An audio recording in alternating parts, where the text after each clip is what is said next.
What's up, guys? It's Cameron. This is Ray. All right, we're on episode 2 of our podcast called Encounters. Today we have the privilege of being here with Brealee. This is Rain's girlfriend that we talked about last video. Yep. Very special guest. Thank you. I'd hope you say so. So yeah, we'll just kick it off. So we've already talked with you kind of about like the basis of our podcast, what it means to us, and what it looks like. So I guess just to start out, just tell us a little bit about yourself and how you came to be where you are now. So I'm Brealee. I'm 19 years old. I lead worship here at Revive Church. That's something I'm very passionate about. And this past spring, summer, 2024, I went and did something called YWAM, Youth with a Mission, and just had some really life-changing experiences there. I've always grown up in church, always kind of known the Lord, which I'll get into, but didn't really follow him and truly follow Jesus until about a few years ago. So that's me. Yeah. Well, cool. Mm-hmm. I don't know where we wanted to start, but maybe before we talk about YWAM and stuff, we can ask you, when did you start taking your walk with the Lord seriously, and what did that look like, and how did that happen? And I've always grown up in church.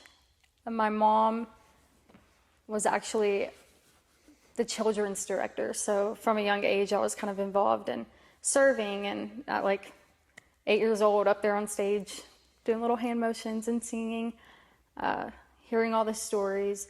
But I don't think I started taking him seriously till about probably freshman year. I don't know. Rain knows the story. We were dating, so we started dating when I was a freshman, and he was a sophomore. Yeah. And, I really struggled with my identity. I was very insecure in our relationship and just with myself in general. And it came to the point where we had to take a break because it was just affecting our relationship.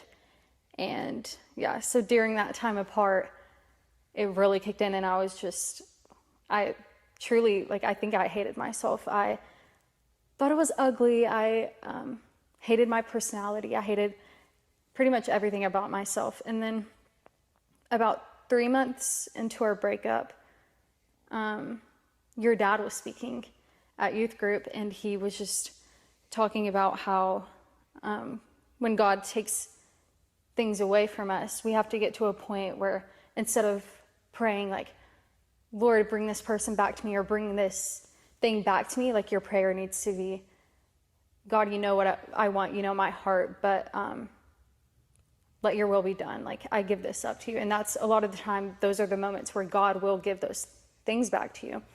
And so that night, I remember getting in my car, and when we broke up, again, I was lost. I was like, I don't know what to do with myself anymore. You were literally my life. Oh. And it's bad. I was obsessed. Yeah. Not healthy, guys.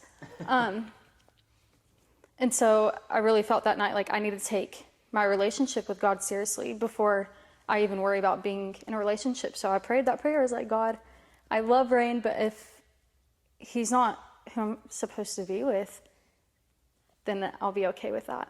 And so I really started focusing on my walk with him, and I think he restored a lot of my thoughts about myself and my worth and who he's made me to be. And through that, that's when he brought you back to me. And I would say that's probably when I started to get on fire for the Lord and just, I don't know. Yeah, that's super good. I think it just popped in my head, you're talking about you dealt with insecurities, self-image problems, stuff like that. I know I personally never dealt with that, but I know more so in young girls and teenagers and stuff growing up, they deal with that a lot. Yeah. So if you just had a couple sentences advice to possibly a young girl watching this that's dealing with that, what could you say to them to help them possibly get through this? Yeah. For me, it was never like, I know a lot of insecurities come from what people have said to you. For me, it wasn't really like that. I mean, I think every kid gets kind of made fun of, but it just really came from a place of not knowing Jesus. I feel like when you have a strong relationship with the Lord and you trust him, you know, like he's good. I feel like with that, that's where your identity comes from, is knowing him. And I just didn't know him personally, if that makes sense. So, I mean, I think it can kind of depend on like the reason why you feel that way. But for the most part, it really just comes from like your relationship with Jesus and how you view him. Because like, if you know Jesus, you know that he's good and he loves us and he created us. So like with that and knowing who he is, that's where your identity should be coming from. So the more you get to know Jesus and get deeper into relationship with him, I feel like that's just kind of... Yeah, for sure. And I think in general, a lot of issues that you have as a Christian of insecurity and stuff like that, whether it's your looks or your power, whatever, you know, as you get closer to God and you read the Bible and you connect with God, you realize just how much he loves you, and what he created you to be. And it's kind of hard to go against it, you know. And you know, your dad says all the time, you know, he talks to the congregation about, you know, if you consider yourself ugly or stupid or anything like that, like to a degree that's blasphemous, because you know God created you to be who you are, what you look like, what you do in life. And so for you to think anything other than just his pure love for you, I mean, it, like your dad says, it's a form of blasphemy. So well, when words are powerful, like there's power in what you say about people and about yourself. I mean, you know, if you say something ugly about somebody, you know, they could carry that with them for their entire life. Oh, yeah, for sure. You know, are scarred for that. But I think more especially what you say to yourself. I mean, you're your worst enemy. I mean, like if you said what you say to yourself to other people, you would be the rudest person. Oh yeah. And I think we need to be more aware of that just in everyday life. Just, you know, we mess up, screw something up, and we just call ourselves stupid. We're quick to say we don't look good. We're quick to just hate on ourselves. And I think that takes a toll on us. I think without us realizing it, we tear ourselves down from that. And that's just not who God says we are. Yeah, absolutely. I think now that we kind of got a little bit of your background, we mentioned on the last episode, you know, and you did too, that you went to do YWAM. I never knew what it was until you shared on stage at Sunday about it. So just kind of start out, tell us what YWAM is, maybe when you first heard of it, and kind of when you started feeling like this is what I'm meant to do. Yeah. YWAM is Youth with a Mission. It's an organization it's mostly for teens or young adults, college age, but it's any age can do it. But it's just a movement of knowing God and sharing God with others. And it just teaches on evangelism and also helps you find your purpose and your identity and all of those things. I've always known about YWAM. My aunt actually did it when she was my age. She went to Kona, Hawaii. And so I've kind of just always heard about it, but I was never really into it. Like, it wasn't really anything I had thought about doing until me and Rain went on a missions trip to Mexico with Encounter God's Presence, which is the camp we go to every summer.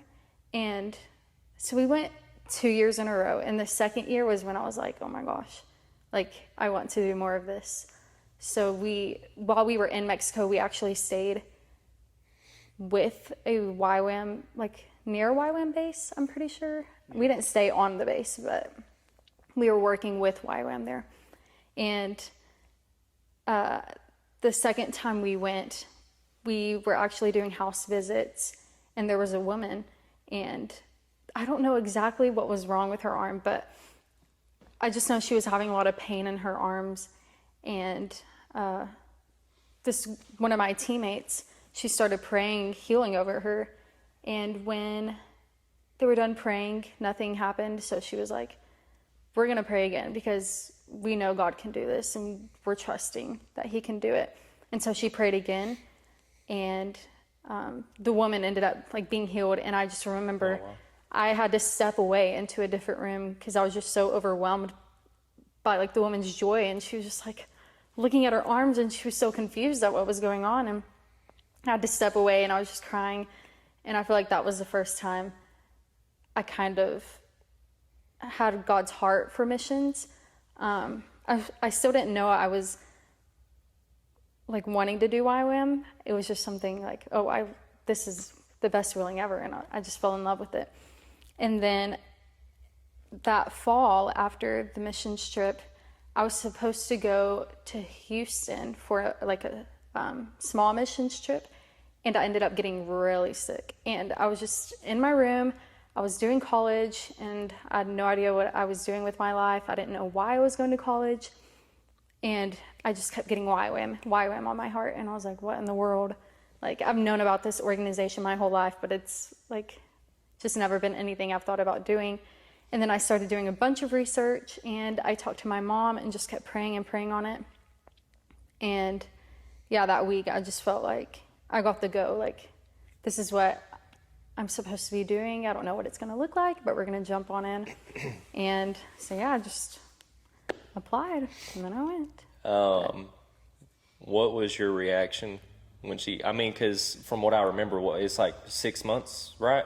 Mm-hmm. So, what was your reaction when she came to you and said, hey, I want to do YWAM and I'm going to be gone for 6 months? Yeah, well, I was supportive, but obviously there's a part of me that, doesn't want my girlfriend to go away for 6 months. But part of it wasn't easy by any means, but part of it made it easier that I was away at college myself. Mm-hmm. It's like an hour drive, but I was still, occupied doing that. I wasn't just always home. So that kind of helped, knowing that I'm away too, in a way, but knowing Brealee's heart and how, like, deeply moved, and I don't know, like, seeing her on the mission trip and stuff like that type of thing and experience moved me as well, but Brealee felt more called to that type of thing than I did, and so I knew that doing this is something that she would love to do, and like she needed to do it, no matter what my thought about it was or not. So with that in my head, I was like, I'm gonna support her and sending her off and stuff, no matter what my feelings were. Good boyfriend. And it was great, and our relationship, wasn't really phased through it. We, stood together through it, and it was great for her. And, yeah. Well, hats off to you, because at your age and where I was, at your age, I would have been like, there ain't no way. I definitely would have fought against it, so that's pretty cool. So with 6 months, what does that 6 months look like? Give us an idea. So the first half of it, 3 months, is lecture phase. And what I did is DTS, so it's discipleship training program. And the first 3 months, you just train. A lot of it was for the mission trip, but a lot of it was like just growing in your relationship with the Lord. So that's that. And then the second 3 months, we were in the nations, just applying everything we had learned, preaching the gospel, and all of that. So, yeah. And where did you go? Asia. We went to Thailand and Cambodia. Loved That's it. awesome. Where was the YWAM base that you trained at? Yeah.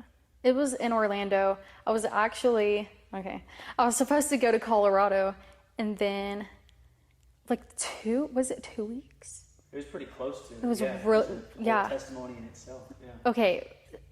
Yeah, it's crazy. I was supposed to go to Colorado. That's the base that I applied for. And then we were on a spring break or something. And I get a call from my leader, and she's like, I hate to tell you this, but your school is canceled. And I'm like freaking out because like I've just been prepping my heart and my room, everything's a mess. I'm ready to go. Yeah, my money, I'd raised everything. And she was like, yeah, it's canceled. There weren't enough students that applied for it.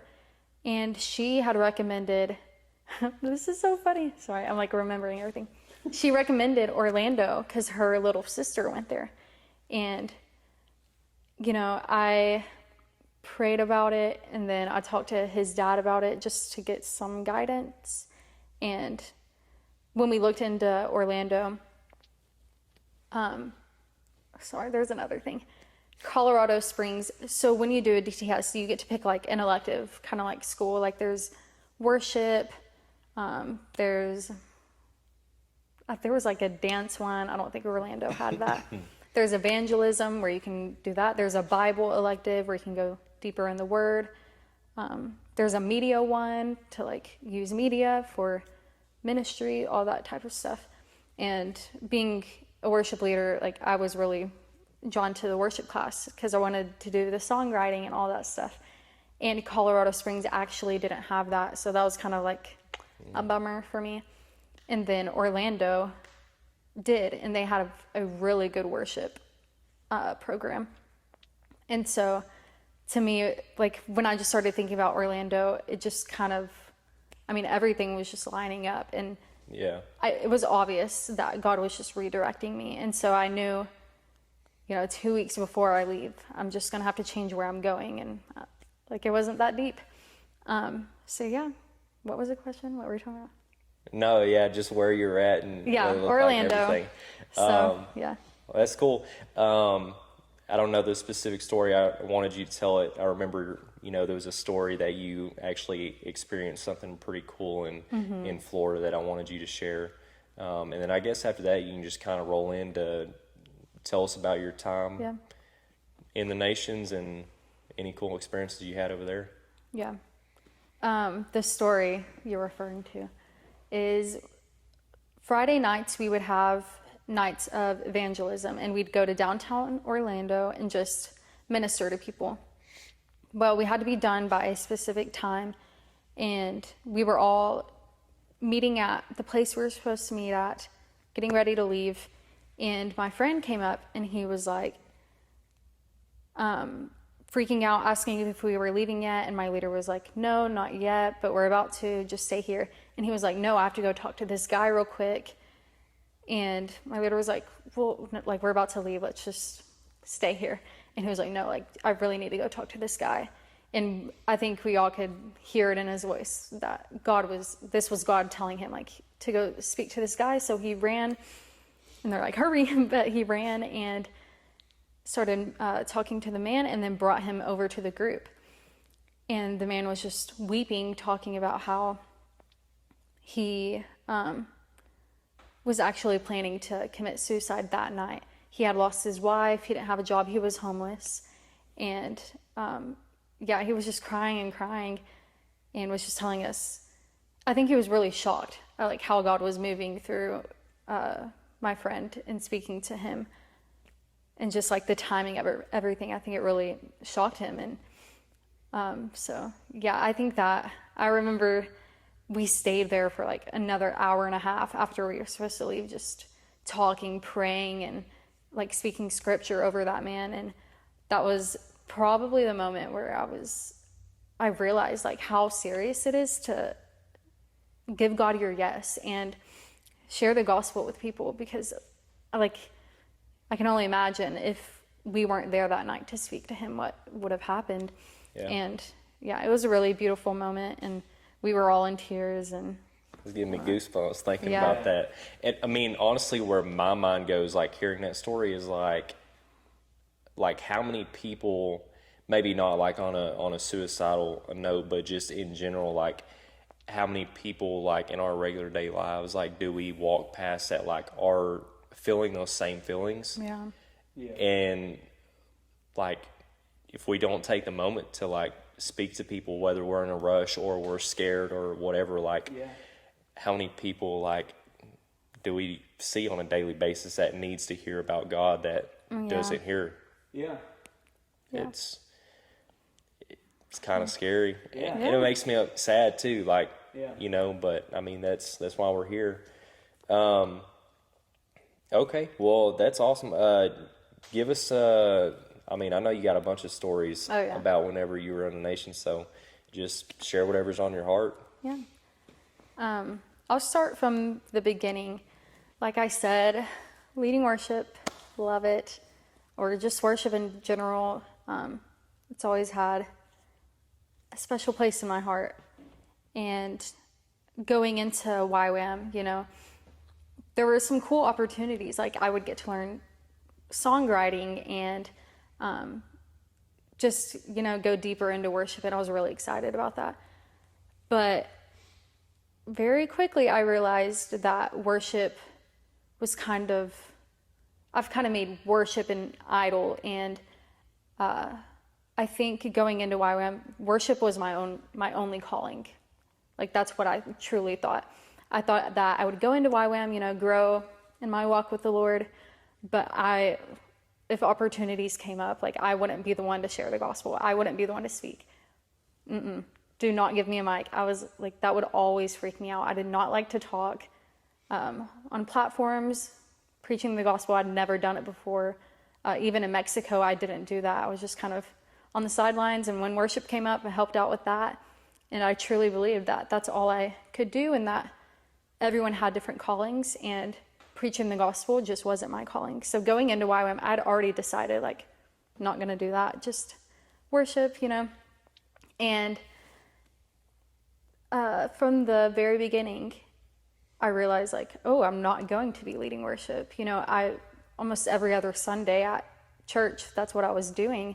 And so it was kind of a routine for me to be doing that. And when I started YWAM, I mean, it was just kind of taken away from me. I didn't do it for like 2 months. And that was really hard for me, because I just felt like I wasn't doing enough for the Lord. I didn't, like my works, I didn't have enough works to present to God. And that was really hard for me. And then I quickly realized, like, oh, like, shouldn't be thinking about that anyways. That's just a bit of background going into YWAM, but I'll start at the beginning now.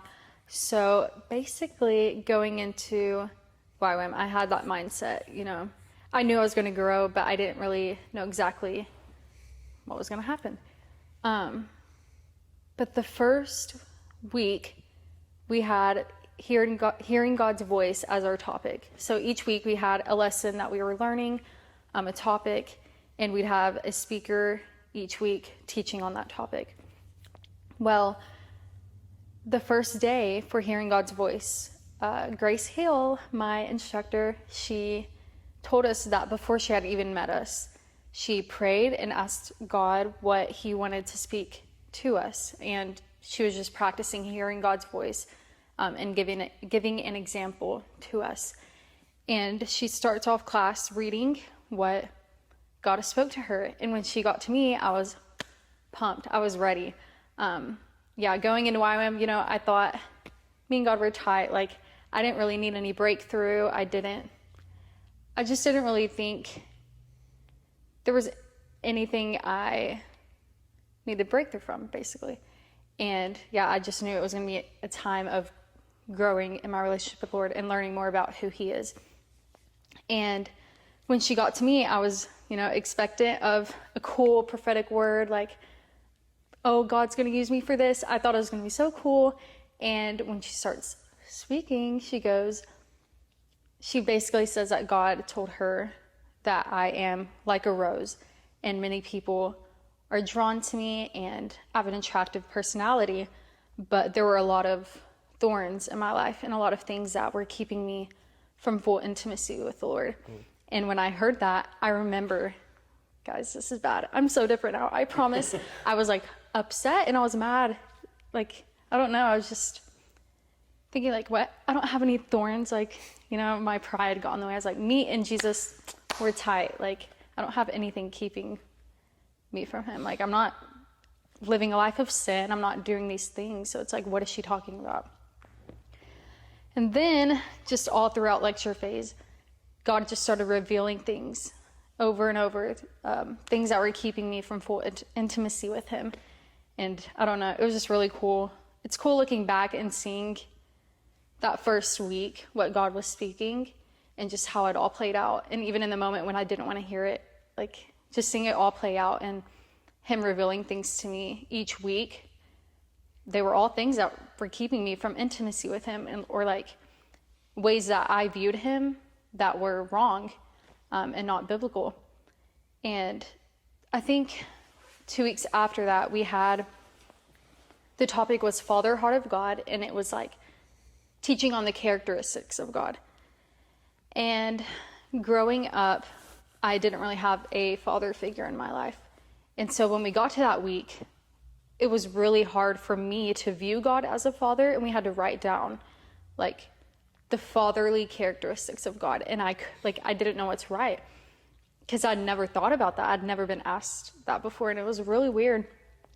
And at the end of that week, we ended up having like a forgiveness day where we were just forgiving people that have like wronged us. And the whole week he basically taught like how people in your life and the way they treat you, the things that have happened, affect your view on God without you even thinking about it. So like not having a father in my life, and even the one father figure I did have, he was not a father at all. And that's a whole different testimony within itself. But like, I just did not have the right view of a father. Therefore I didn't really view God as a father to me.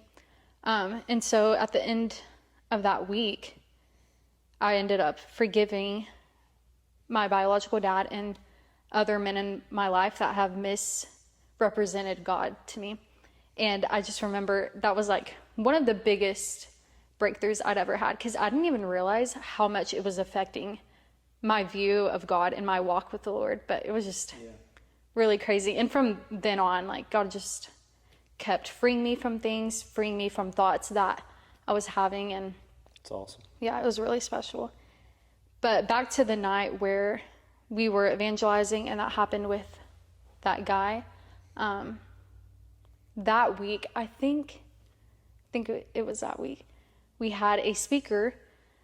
His name's Derek Mack. He's with Circuit Riders, which is another missions movement. His week, oh my gosh, insane. Basically, he was talking about everyone being called.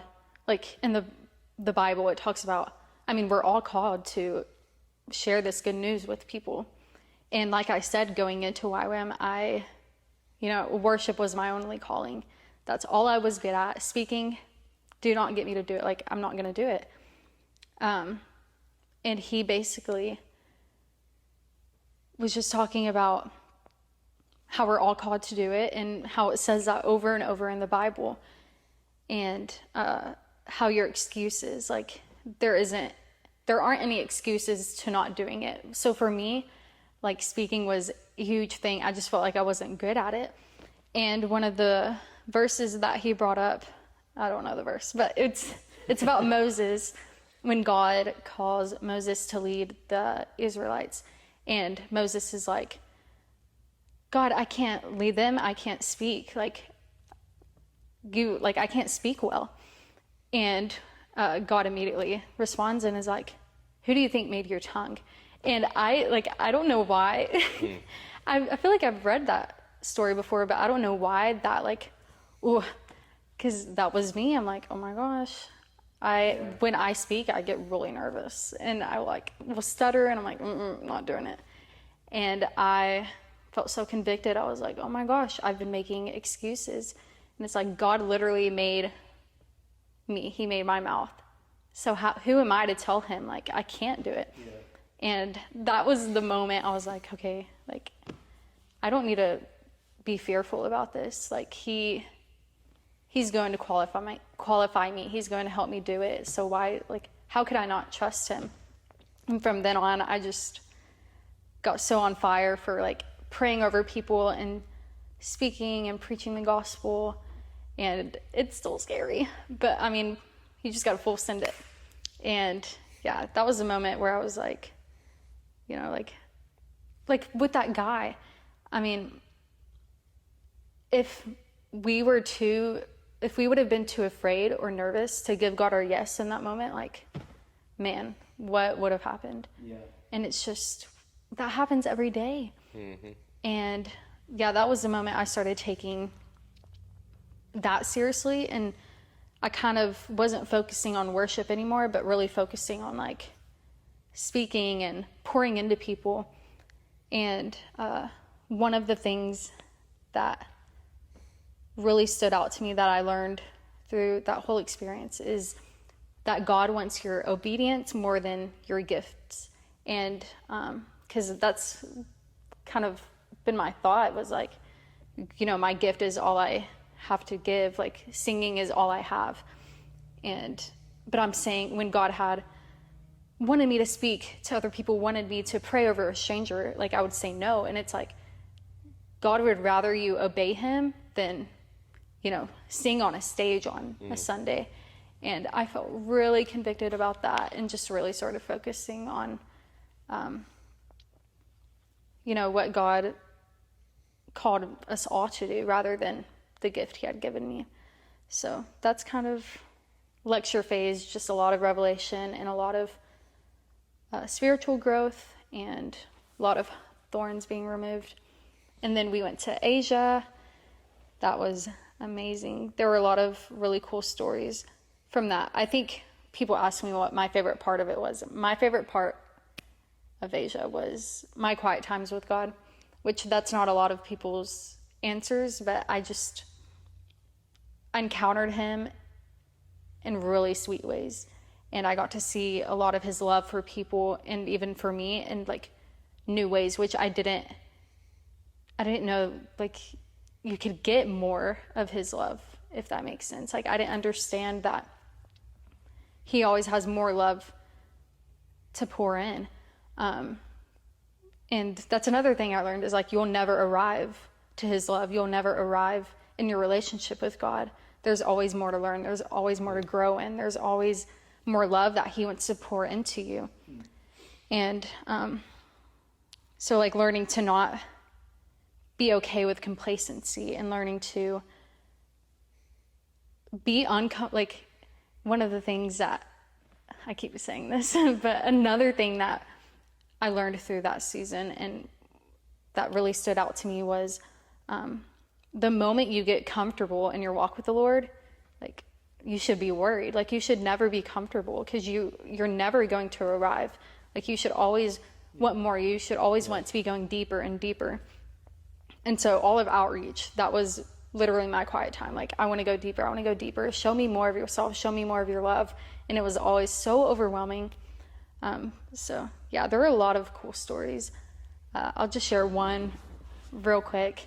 I actually wasn't there for it, but I think it was one of my favorite testimonies from outreach.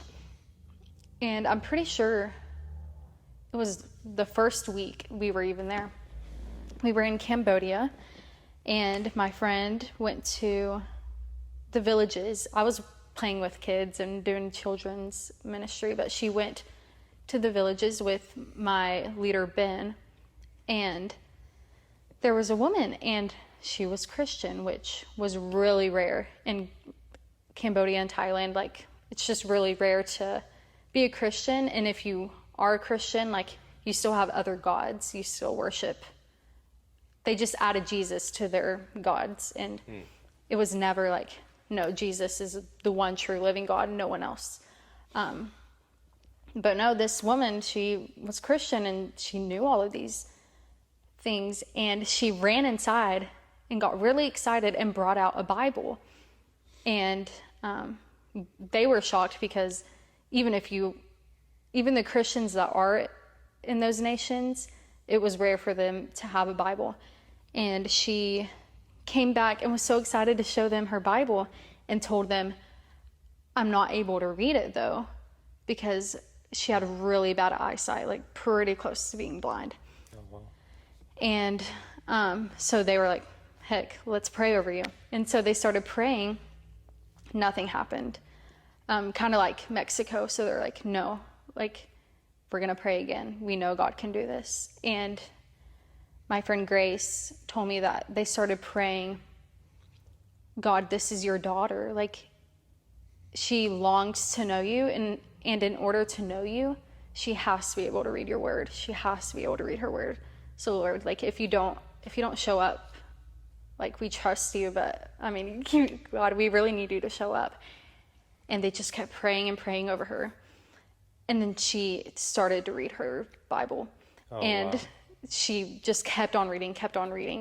And I just remember them telling me this. I was like, man, I really wish I was there to see that. But I think that's my favorite. Just the prayer they prayed, like, God, this is your daughter. Like, and she wants to know you, but she can't. Like, if she's not able to read, and then like that, she was just reading the pages. And well, and that's I mean, that's for sure. A testimony itself is like being persistent with God. You know, I was actually listening to another sermon while I was driving for work, and he was preaching over the verse of to ask, seek, and knock.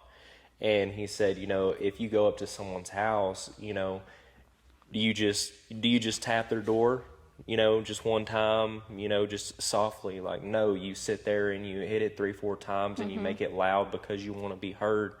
And he was, you know, referring to that whenever you're seeking God and you need deliverance or you need help with something, like knock and keep knocking and be persistent, like, until you get through what you need help through, you know, because he said a lot of times Christians, they try, you know, or they knock one time and they're like, oh, God's not listening to me, you know, but in reality, he just wants to see your faith. He wants to see your persistence with him. Yeah. So that's good. That's really cool with those two stories, how they kind of line up with that. Was there any other, I mean, like maybe story that you personally encountered or anything else that you want to share about that? Yeah, honestly, for me, a lot of our ministry was with children. So we worked with children that were at risk of being sex trafficked. And that was like the main thing. We did go to villages like in that story. Because what's the statistic there? Isn't it something crazy like for not knowing God? I could probably look it up, but you said 90-something% will never hear Jesus or the gospel. Wow. Yeah. Well, yeah, I think even going into DTS, I had no idea. 3 billion people have never heard the name of Jesus or have never heard the gospel. And that was mind blowing to me. I was like, what? But even in Asia, going up to people like, do you know who Jesus is? No, like, I've never heard of him. Yeah. And there's so many unreached nations and people that don't know who Jesus is. And it's like, we have the key, we have the answer. So why are we not doing anything about it? And like, I understand we can't all just book a flight and go to unreached nations, but even here, like, America's worse. Like, we throw Jesus around like that, but exactly. Yeah. It's so lukewarm, and it's so, like, I mean, I don't know. And it's just as bad here. The honestly. Question I thought of whenever you were talking about how you go up to people and you're like, do you know Jesus? And they're like, no. Like, what are you talking about? How, it's kind of like a two-part question. One, like, how receptive were people as far as, like, whenever you did try and talk to them about God? And then, like, to bounce off that, were there anyone or any groups that y'all encountered that almost were like kind of threatening towards like you or your group, like in what y'all were trying to do? Not really.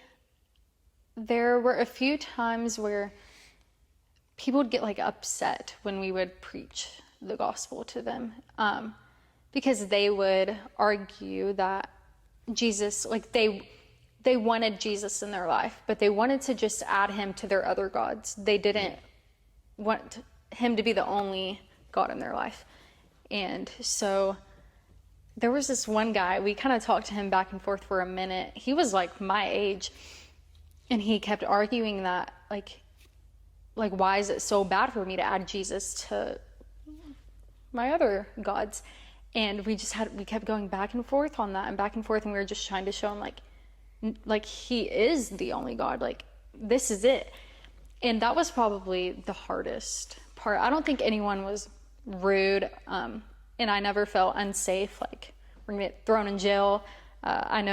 We know someone that has been to places like that where you could get thrown into jail for preaching the gospel, but it wasn't like that for us. Just some people were very upset that they didn't really understand. But okay, yeah. Well, is that all your main points you wanted to share? I don't want to cut you off. I want you to be able to, or did you have any questions? Well, I said that, I interrupted you. You were about to say something about the children. Oh. You were about to share something about. Yeah. Yeah, a lot of our ministry, we worked with children. And for a while there, I kind of felt, again, with the works, like I wasn't doing enough. And in one of my quiet times, I just felt the Lord tell me, like, Brealee, yes, I've called you guys here to preach the gospel. The numbers are great. Like, the people that are coming to know me, it's great. The miracles that are taking place, great. But more importantly, I have you here to, like, as a daughter, to draw you closer to me. And I remember that quiet time that I had with the Lord, and he was like speaking that, I just started bawling my eyes out, because he was like, yes, all of this is great, but just you being here with me is enough. Like, you don't have to strive for numbers. You don't have to strive for cool stories to bring back home. Like, you just growing with me is all I long for. Yeah. And that was a really beautiful moment. So yeah, I don't have any like crazy stories. I mean, even the children, just showing God's love to them. Like, we saw a lot of their lives change, because some of the girls, I think, had even come out of sex trafficking, and you could just see them kind of loosen up the more we spent time with them.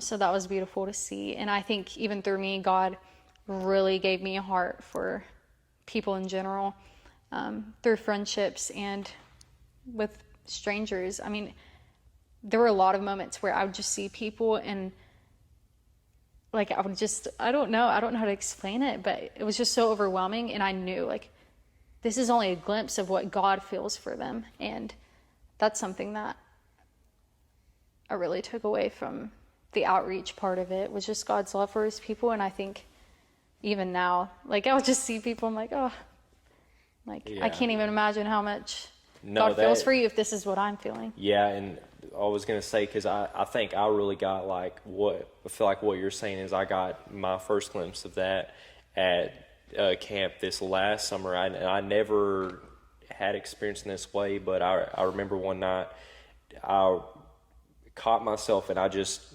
kind of scanned the room from one side to the other, and just like seeing like the countless people like kneeling and lifting their hands and like praying out to God, yelling to God. Like, it literally, like, I just started crying, because I'm like this is such a beautiful moment, like seeing like all these people like give everything they have to God, and like nothing else in the world matters right now. Like, it was kind of like that, like God's love for people moved you, and like that's how it was for me. Like, I had never been brought to tears. Like, I thought like, oh, this is really cool and everything, but like I was like crying, like sobbing, like the back. I was like, man, it's just so beautiful. Like, experiencing the heart of God is yeah, like that's something I've experienced myself. Like, yeah, in this church, I remember one time in particular, this woman, and I don't even know if she still goes to this church, but I'd never seen her before, and I just saw her kind of creep from the back,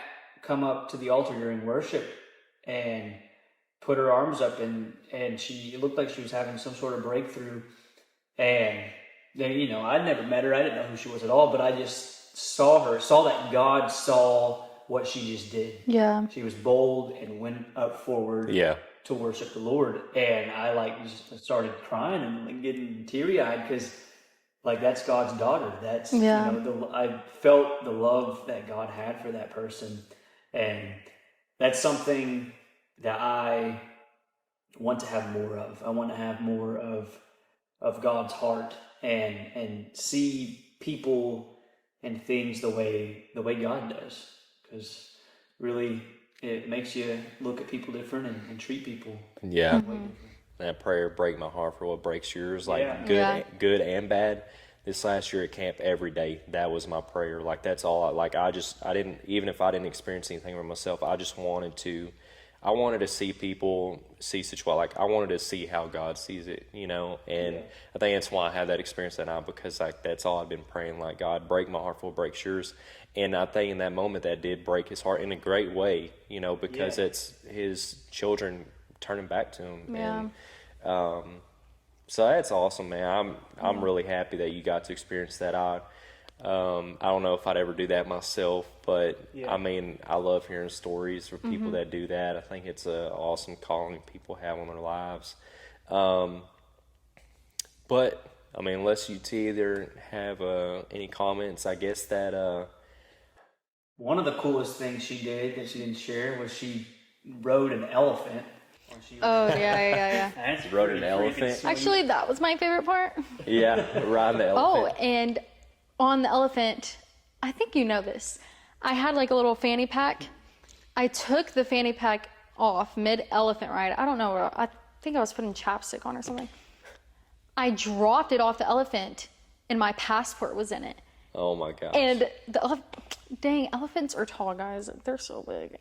And the guy had to get off and get it, but we were kind of on this hill, and there was water, and I was like, I'm not gonna get back to America. I guess I'm stuck here.